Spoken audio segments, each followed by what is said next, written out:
The heavy silence of the High Synod was not empty.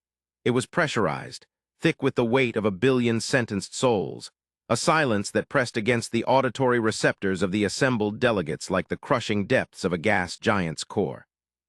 High Counselor Vruck of the Caelthas Dominion sat at the apex of the obsidian crescent table, his faceted eyes reflecting the cold, sterile light of the holographic display that hovered in the center of the chamber, a display that showed a dying star system, pulsing with the erratic, sickly rhythm of a heart in failure.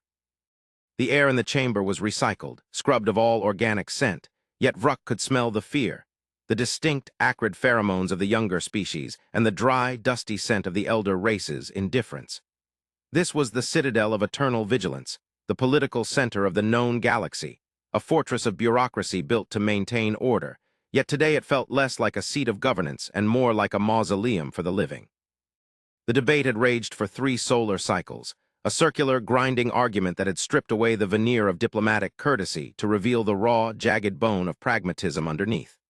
The subject was the Ethelgard, an ancient, crystalline species whose biology was failing, their bodies turning to inert silicate dust due to a pathogen that defied all medical logic, a plague that whispered of entropy itself.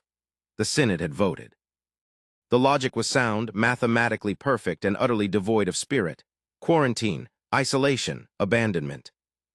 Vruck tapped a claw against the obsidian surface, the sharp click echoing through the vast, vaulted chamber, drawing the attention of the 300 delegates. He looked down at the simulation of the Ethelgard home world, a planet of singing spires and resonance crystals that was slowly going dark, the light of its cities fading as its population crystallized into statues of grief. The decision was made to preserve the galaxy, to prevent the unknown pathogen from spreading to the trade routes, to the core worlds, to the civilizations that still had value, that still contributed to the GDP of the galactic concordat. The Ethelgard were old, their contributions to the stellar economy negligible in the modern era, their philosophy archaic, their technology stagnant. To save them would require resources that the Synod deemed wasted on a lost cause. Vruck stood, his carapace shifting with the sound of dry leaves, his voice amplified by the acoustic architecture of the hall, booming with the authority of a predator who has decided the prey is not worth the hunt. He spoke of containment, of the necessity of sacrifice, of the cold equations that govern the survival of the many over the few. He watched the faces of the delegates, the avian thress preening nervously, the gelatinous owl rippling with discomfort, the cybernetic creel processing the data with unfeeling speed. None of them looked at the display. They looked at Vruck, seeking absolution for their apathy, seeking a leader strong enough to articulate the cruelty they all felt was necessary. But as Vruck prepared to deliver the final seal of condemnation, a tremor ran through the station, a subtle vibration that hummed in the floor plates and rattled the decorative chains of the chandeliers. It was not an attack. The shields were at maximum integrity, the orbital defense grid active and lethal. This was a displacement of space, a massive, sudden injection of mass into the local sector, a violation of the quarantine zone that the Synod had just declared inviolable. The holographic display flickered, the image of the dying planet replaced by a chaotic swirl of sensor data, warnings flashing in the crimson of high alert. Vruck's mandibles tightened. Who would dare? The pirates of the Outer Rim lacked the shielding to survive the radiation of the Ethelgard star. The merchant guilds had already calculated the loss and moved their fleets away.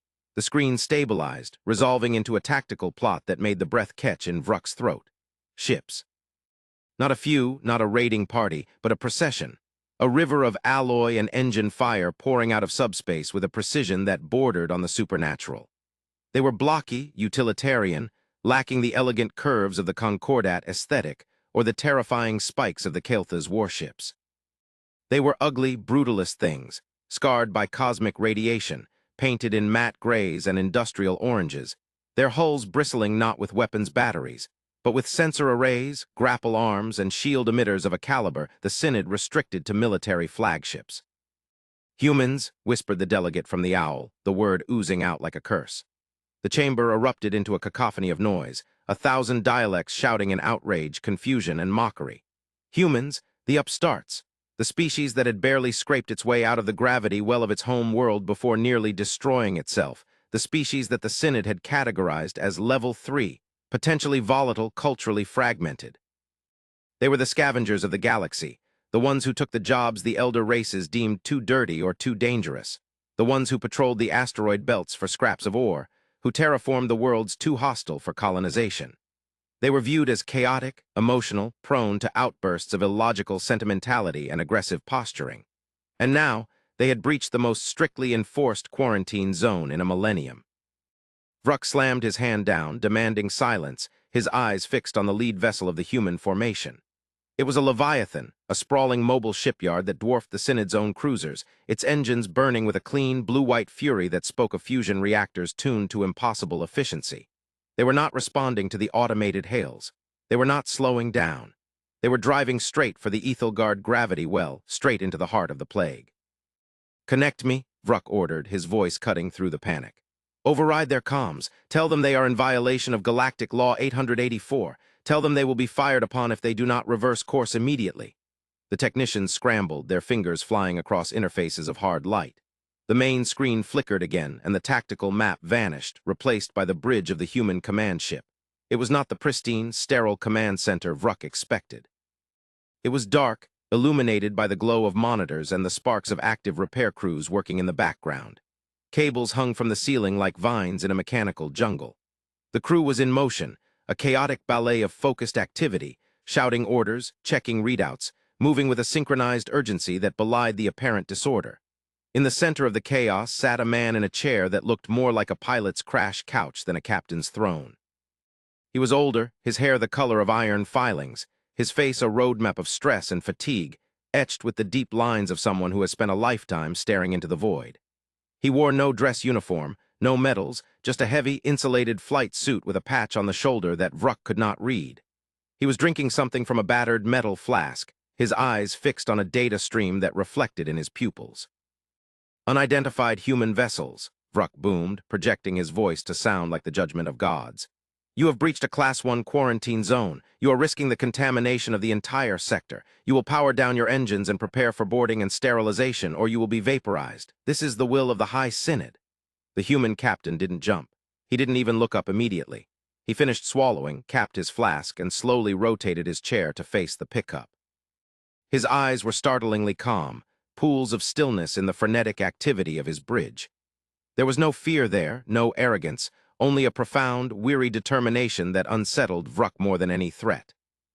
"This is High Admiral Sato of the United Sol Relief Corps," the human said, his voice raspy, sounding like gravel grinding under a boot. "We received the distress call from the Ethelgard 6 months ago. We monitored your debates. We saw your vote." Sato paused, leaning forward, his face filling the screen. "We aren't here to argue, counselor, and we aren't here to be boarded. We are here because you aren't." The audacity of the statement hung in the Synod chamber like a physical blow.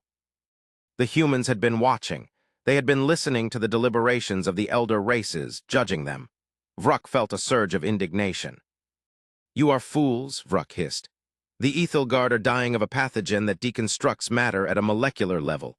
There is no cure. You are flying into a graveyard. You will die and you will bring that death back to your own worlds. Turn back."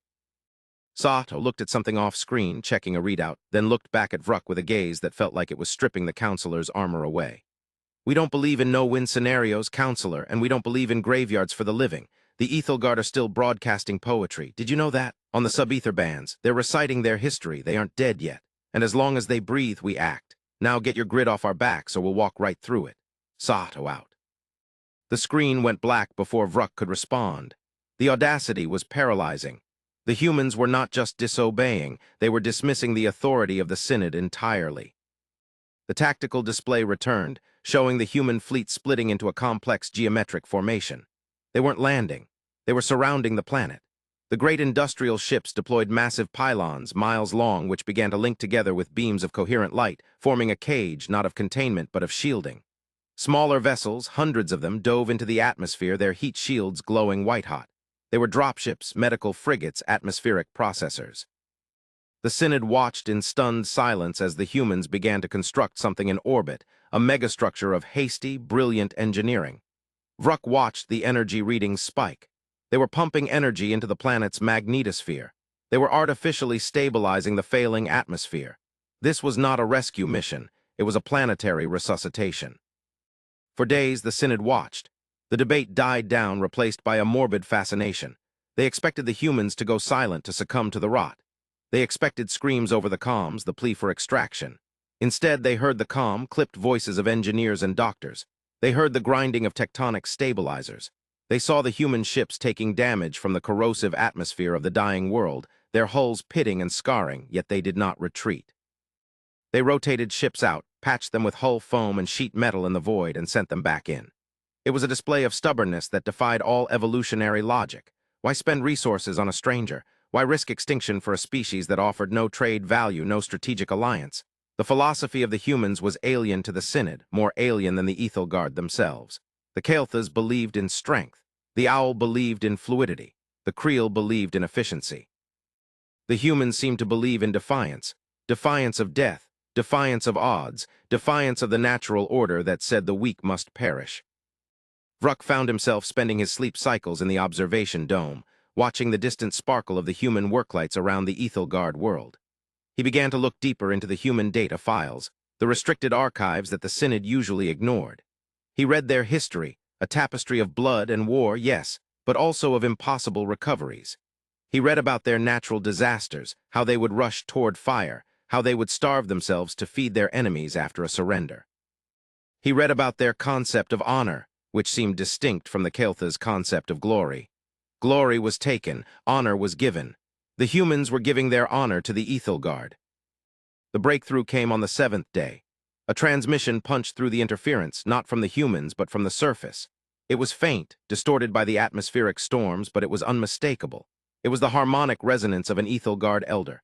The sound was like wind chimes in a crystal canyon, a sound the galaxy thought had been silenced forever. The Synod chamber, usually a cacophony of whispering aides and shifting bodies, went deathly still. The translation matrix engaged, scrolling text across the central monolith. The darkness recedes, the ironclad ones. They stand between us and the void they bring. Warmth they bring, silence to the noise of the rot. We remain. A collective gasp, a sound rarely heard in the halls of the cynical and the powerful, swept through the room. The humans hadn't just stabilized the planet, they had halted the entropy. How? The science was impossible. The Synod's best minds had declared the pathogen incurable. Vruck demanded a channel to Sato again. This time the connection took longer. When Sato appeared, he looked worse. His eyes were red-rimmed, his face smeared with grease, a bandage wrapped around his forehead. The bridge behind him was darker, illuminated by emergency lighting. "You are alive," Vruck said, the statement sounding like an accusation. "Busy, counselor," Sato grunted, his voice a wreck. "We found the source. It wasn't a pathogen, it was a frequency, a dissonant harmonic from the star's core. It was shattering their crystal lattice structures. We couldn't cure it with medicine, so we're curing it with physics." "You altered the harmonic output of a star?" Vruck asked, his voice trembling. The scale of such engineering was the province of the precursor gods, not these hairless primates. "We built a dampening field. Big tuning forks, basically," Sato said, waving a hand dismissively. "We drowned out the noise. The Ethelgard are singing again. Their song is healing the lattice, but we're burning out our reactors, keeping the field up. We need He3 fuel cells. We need raw lattice stabilizers. We need help." The request hung in the air. The humans who had done the impossible were finally admitting vulnerability. They were running on fumes. They had bankrupted themselves, pushed their technology to the breaking point to save a stranger. Vruck looked at the tired human, then at the silent, shamed faces of the Synod delegates. He realized then that the humans were not the scavengers of the galaxy. They were its conscience. They had held a mirror up to the great powers, and the reflection was ugly. The Kael'thas prided themselves on being warriors, protectors of the realm. But what was a warrior who refused to fight for the defenseless? A bully, nothing more. Vruck stood, his tall, chitinous form casting a long shadow over the table. He looked at the fuel reserves of the Kael'thas' fleet docked at the station. He looked at the vast stockpiles of the Synod, hoarded for a war that might never come.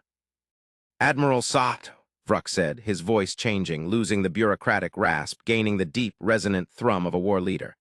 "The Kael'thas' dominion acknowledges your logic. We are transmitting coordinates for a rendezvous. We will deploy our fuel tankers. We will assist in the stabilization." The chamber erupted in protest. The Owl delegates screeched about protocol. The Creel representatives cited budget deficits. Vruck ignored them. He tapped a command into his console, authorizing the movement of the Dominion fleet. He looked at the other delegates, his eyes blazing. If the humans die saving the Ethelgard and we sit here watching, then we are already dead. We are just dust waiting for the wind, who stands with the Caelthas. Slowly, hesitantly, other lights began to blink on the console. The Thres, the avian nomads who respected the wind. Then the lithoid miners of the Gorn. Then, shamed into action, the great mercantile guilds. The blockade dissolved, not into chaos, but into a relief fleet. The human act of insane bravery had broken the paralysis of the galaxy.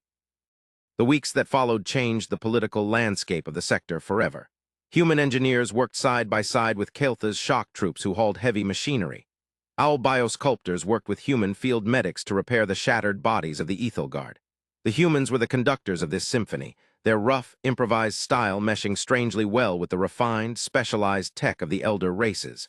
They didn't lead by decree, they led by example. When a shield generator failed, a human was the first inside the radiation zone to fix it. When a tunnel collapsed, humans were digging before the dust settled. They possessed a terrifying endurance, a capacity for suffering that the elder races had evolved away from. But the true revelation, the twist that would rewrite the history books, came when the Ethelgard were finally strong enough to lower the planetary shields. The humans had saved them, yes, but the Ethelgard had a secret, one they had guarded even as they died.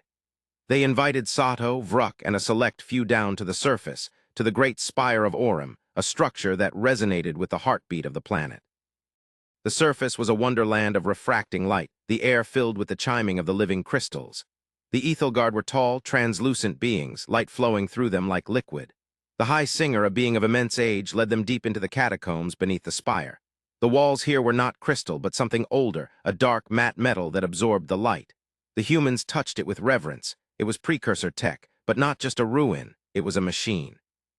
We did not sicken by chance, the High Singer chimed, the translation device struggling to capture the poetic nuance.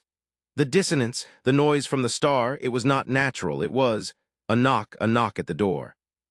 Sato frowned, his hand resting on his sidearm, a habit born of too many wars. A knock from who? The High Singer gestured to a massive display set into the floor. It showed the galaxy, but not as the Synod mapped it. It showed the currents of subspace, the dark matter flows. And at the edge of the galaxy, in the dark void between the stars, there was a shadow that was moving against the current. The great silence was a lock, the singer explained. Our song, our resonance, it keeps the door closed. The enemy, the ones who eat the light. They sent the dissonance to break our song, to open the door, the Synod. You saw a dying race, you turned away. If we had died, the song would have ended, the door would have opened. Vruk felt a chill that had nothing to do with the temperature. The pathogen was a biological weapon, a siege breaker sent by an extragalactic threat. By abandoning the Ethelgard, the Synod had almost invited an invasion that would have consumed them all. The quarantine would have been their death sentence. The humans, the singer turned its faceless head toward Sato. They did not know of the door they came, because we breathed, because of compassion, this illogical force, this empathy, it is the strongest shield. It is the only thing that defeated the dissonance. Sato looked at the map, at the shadow looming in the dark. He didn't look terrified. He looked calculating.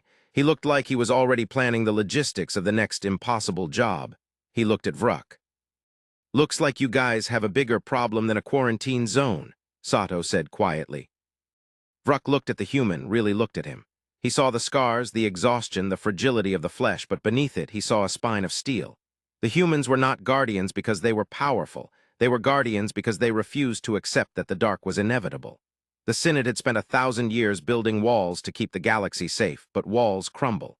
The humans built bridges, and on that bridge they had carried the weight of the galaxy's survival. We have a problem, Vruk corrected, stepping up beside Sato. The Caelthas stand ready, but we do not know how to fight a shadow. Sato grinned, a dry, cracked expression that lacked humor but brimmed with resolve. Good thing we're experts at fighting in the dark. We'll need to retrofit your ships with the harmonic shielding we developed. We'll need to turn this planet into a fortress, and we'll need to wake up the rest of the galaxy. They can't turn away from this. The scene shifted from the catacombs to the orbit above. The human fleet, battered, scorched, held the line. Beside them, the sleek, predatory ships of the Caelthas, the shimmering globes of the Owl, the jagged wedges of the Thres. They were no longer a collection of bickering species. They were a line of defense, forged in the fires of a rescue mission that became a crusade. The Ethelgard song rose from the planet. amplified by the human arrays, a beam of pure, defiant sound blasting out into the dark void, a warning and a challenge.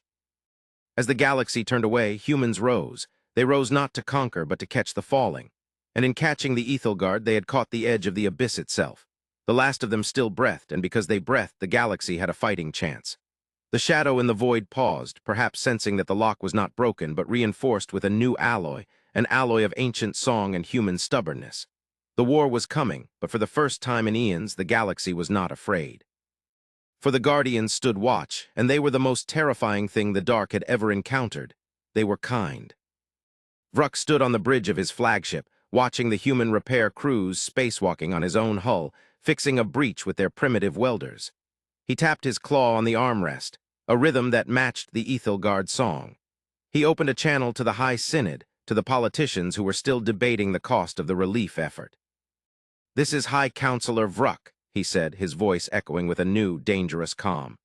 "The quarantine is lifted, the Ethelgard stand, and the humans are now the vanguard. We are dissolving the council's standing orders. We are following them."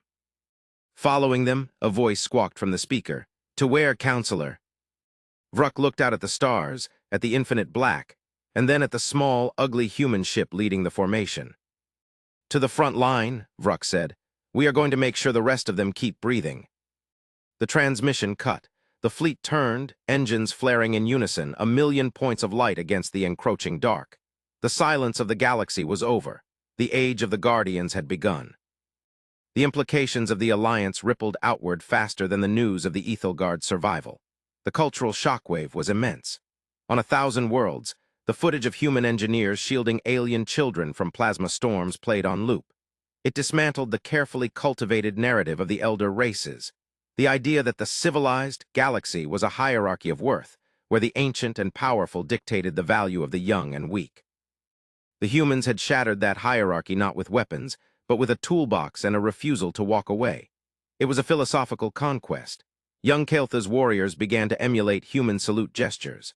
Owl scholars began to study Earth's chaotic, contradictory philosophy texts, trying to understand the concept of altruism, which had previously been dismissed as an evolutionary flaw. Back on the Ethelgard world, now dubbed Sanctuary by the Joint Command, the work intensified. The twist, the revelation of the Great Silence being a containment field, had shifted the priority from medical relief to military fortification. But it was a strange fortification. It wasn't just gun emplacements. It was the construction of massive resonant amplifiers. The humans proposed a radical idea. If the Ethelgard song was the lock, then they needed to make the lock louder. They needed to turn the entire sector into a broadcasting station. Thorn, the human diplomat who had first spoken to the council, though often overshadowed by the military presence of Admiral Sato, now found himself in the most critical role of all. He walked the halls of the High Synod, no longer ignored but feared and revered. He didn't gloat. He didn't demand reparations. He simply laid out the logistics of survival. "We need the thrust to map the subspace currents," Thorn told the assembled delegates, his voice hoarse from days of negotiation. "We need to know where the shadow will strike the lattice first. We need the Gorn to mine the heavy elements required for the amplifiers. And we need the Council to admit that its isolationist policies are over." The Council, stripped of its moral high ground, had no choice but to acquiesce. But there was resistance. Old habits died hard. There were whispers that the humans had fabricated the threat of the shadow to seize power, that the Ethelgard were puppets. Tension simmered beneath the surface of the new alliance. It was broken by the second arrival. Not an invasion, but a signal. The shadow, the entity beyond the rim, reacted to the strengthening of the lock. It didn't attack with ships, it attacked with silence. A wave of anti-sound, a dampening field of cosmic proportions, rolled in from the dark space. It hit the outer colonies first. Comms went dead. Reactors that relied on resonant frequencies cold-scrammed. The song of the Ethelgard began to falter, choking on the influx of void noise. Panic threatened to shatter the fragile alliance. The elder races looked to their own defenses, preparing to turtle up, to abandon the line and retreat to the core worlds. "Hold the line," Sato's voice roared over the fleet comms, cutting through the static. "If you run, you die alone. If we stand, we endure." The human fleet did the unthinkable again. They drove their ships out of the protective gravity well of Sanctuary. They formed a physical wall between the incoming wave of silence and the planet. They initiated a burn, overloading their communication arrays, their engines, every emitter they had, blasting white noise, classical music, mathematical constants, anything to create a buffer against the silence. It was a suicide play. The feedback was melting their systems. They are dying, Vruck watched from his bridge, his mandibles trembling. They are burning themselves out to buy us minutes. High Counselor, a subordinate officer called out, his voice thick with emotion. The human flagship, the Indomitable, their hull is buckling, they aren't retreating. Vruck closed his eyes for a heartbeat. He thought of the logic of the Synod, the logic of survival, and then he smashed his fist into the console. All ships, Vruck bellowed. Link targeting computers with the humans, slave our emitters to their frequency. Do not let them sing alone, amplify. The Kael'tha's fleet, thousands of warships, opened their comms. They didn't have music, they had war chants.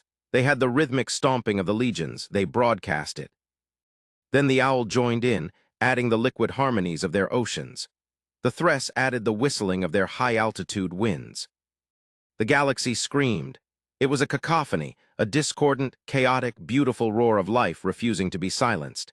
It hit the wave of anti-sound like a physical hammer. The two forces collided in the vacuum, creating a storm of exotic particles that lit up the nebula for light years. The shadow recoiled, the wave broke. On the surface of Sanctuary, the Ethelgard Elder wept, tears of liquid diamond falling to the floor. The lock held. The door remained shut. In the aftermath, as the fleets limped back to dry dock, the atmosphere was different. There was no more talk of junior and elder races. There were only those who stood and those who hid, and no one wanted to be among those who hid. The story ends not with a parade, but with a quiet moment in the ruins of the old synod chamber. The obsidian table was cracked. The banners of the old order were torn. Thorn and Vruck stood looking at the holographic display, now showing the reinforced line of the outer rim. You changed us, Vruck said quietly. We were efficient, we were strong, but we were hollow. Thorn shrugged, adjusting the collar of his frayed jacket. We're just stubborn, Vruck. We learned a long time ago that if you don't look out for the little guy, eventually there's no one left to look out for you. The shadow is still there, Vruck said, gesturing to the dark edge of the map. It will come back. Let it, Thorn said, a small, dangerous smile playing on his lips. We're awake now, and we're not turning away. Camera pulls back, through the roof of the station, past the fleets of a dozen nations docked together, past the glowing shield of Sanctuary, and out into the vast, starry expanse. The galaxy spins, a spiral of light in the dark, but it feels different now. It feels warmer. It feels guarded. The silence of the void is deep, but it is no longer empty. It is filled with the breathing of the survivors and the steady, rhythmic beat of a human heart, standing watch over the last of them and all of them. The Guardians have risen, and the night is no longer absolute.